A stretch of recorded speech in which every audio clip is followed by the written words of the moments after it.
Susubong ng ng gobyerno kapamilatanan ng National Price Coordinating Council o NPCC ang magimbak agricultural products bang akaw at impamagtas presyo daramiyaliwang panyalwan. Base kay Monicala, dapat mika 10-day buffer stock karang aman wandang critical agricultural produce, kalupa na ning abyas, mais, mayumo, sibuyas, babi, ampong fertilizer. King meging meeting na ning NPCC kapilan pamu, pisyag ng Trade Assistant Secretary Amanda Nograles sa bubuo na kanong Implementing Rules and Regulations o IRR, ing mes sabing multi-sectoral group, kaugne na ning buffer stocking policy. Agpangking DTI, nung atin niya makasadyang supply ang gobyerno a malyaring ilwal na numang oras, akawat ding sobrang pamanimbak da rin hoarders at apigilan mo naman, ing pamagmanipula at pamagtasking presyo da rin panyalwan.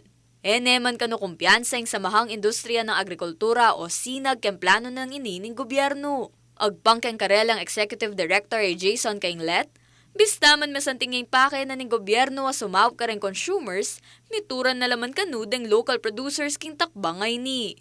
Uling kulang la kanu deng cold storage facilities ken bangsa, siguradong mag-import yung frozen products ing gobyerno bang mika 10-day buffer stock. Yung importation basically is helping importers without actually lowering yung retail. Kasi for the past 4 years, nasa reduced tariff tayo sa bigas, sa baboy, sa manok, and yet hindi naman bumaba yung presyo sa palengke ng bigas, baboy at manok, mataas pa rin. So, kinakabahan tayo, baka yung intervention ng government, while very, sabihin natin novel, talagang para makatulong sa mamamayan, sa consumers basically, baka naman ito ay makasama sa mga producers.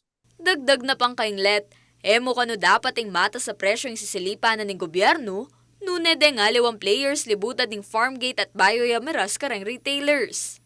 Ini kanuing maging problema dapat solusyonan da rin manungkulan. Ang sinasabi natin for the past several days, mataas yung retail pero napakababa ng Farmgate. So ang pinopropose nating mga solusyon, tingnan mo yung paglabas sa Farmgate, mapapalayan, mapababoy, mapamanok, o mapapais, or any agricultural commodity, kahit gulay, makikita niya na yung Farmgate price ay napakalayo sa retail price.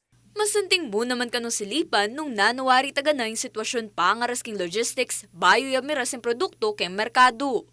Munikala na paning sinag, nung taga ng matas mo naman ng logistic cost, di na lang subsidiya o suspension ng nanumang koleksyon karang agricultural products.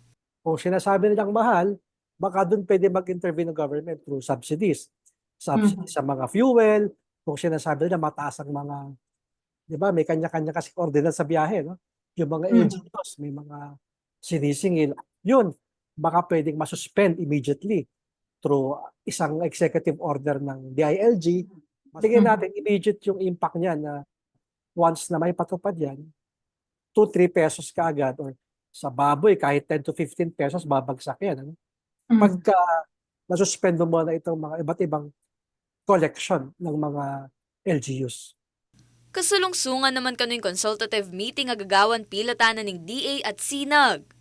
Kayaw sanda naman de Ortelano king gobyerno agawang long-term solution at patupad at pabilisan rin batas sa maka South Karela. King makanining paralan, masapatas sing karelang produksyon na magpababaking presyo da rin panyalwan. Samantala, king interview na king state-run media at PTV, sinabi ng House Deputy Majority Leader Representative Erwin Tulfo, amidaon lang meeting king Kongreso bang pisabyan ng Munikala.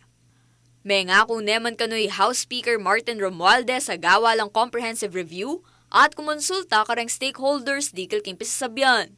Payabot na naman kano'y ni kang Presidente Ferdinand Marcos Jr. at iabay ni king Legislative Executive Development Advisory Council o LEDAC.